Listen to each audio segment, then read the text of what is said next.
Thousands of race fans are in the Peach State this weekend as NASCAR returns to Atlanta Motor Speedway. WALB News 10's meteorologist Andrew Gordon was there Friday to give us a bit of a science lesson. I'm meteorologist Andrew Gordon at the Atlanta Motor Speedway, and I'm going to show you a few ways how weather impacts the NASCAR race weekend. Let's go. We have all heard the jokes that NASCAR isn't a sport and all the drivers do is turn left, but there's a lot more to it than that. In addition to the physics, engineering, and strategy, the weather plays a big impact on race conditions for the teams. Let's start with track temperatures, which can affect how cars handle on the track. The hotter the asphalt, the slicker it is, which means less overall grip and slower speeds.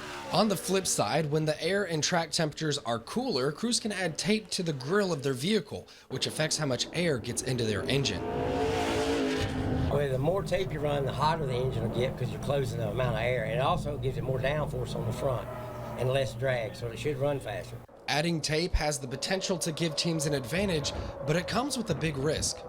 But you got a balance of that compared to the engine temperature because you got to run the whole race. You can't burn your engine up. Another weather factor that teams must deal with on a race weekend is the wind. So a lot of times, we pay attention to the wind, which direction it's going, because that affects how fast you're getting into the corner. If you're driving into a headwind, you're not going to get into that corner quite as good.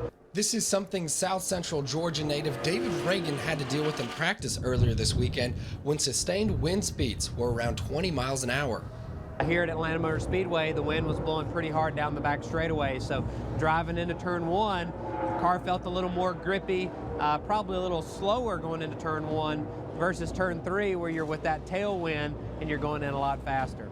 Out of everything that the weather impacts over a NASCAR race weekend, the tires are what's almost most important. Not only can the temperature change the air pressure in the tires, but they don't have tread, which is why you can't race them in the rain. Which is why you'll see engineer Pat Suey at the track each race weekend, who not only monitors weather and track conditions for Chevrolet drivers, but times out if and when he thinks it's going to rain during a race. If you know when it's going to rain, your strategy might play into that. You can decide whether you want to maybe stay out and stretch your fuel a little bit rather than coming in and getting caught a lap down when the rain does start. When the track is dry and the cars are rolling, crews also have to look at the track temperature and decide which pressures to keep in their tires based on how their car is handling. As the race goes on, tires heat up and expand. If crews start tire pressures off too high, they risk blowing out a tire on the track. These are just a few of the hundreds of variables race teams have to consider while preparing their cars for this weekend's race. Thankfully, rain is not in the forecast, which won't delay one team's dream of raising the Quick Trip Folds of Honor 500 trophy in Victory Lane this Sunday. At Atlanta Motor Speedway for WALB News 10, I'm meteorologist Andrew Gordon.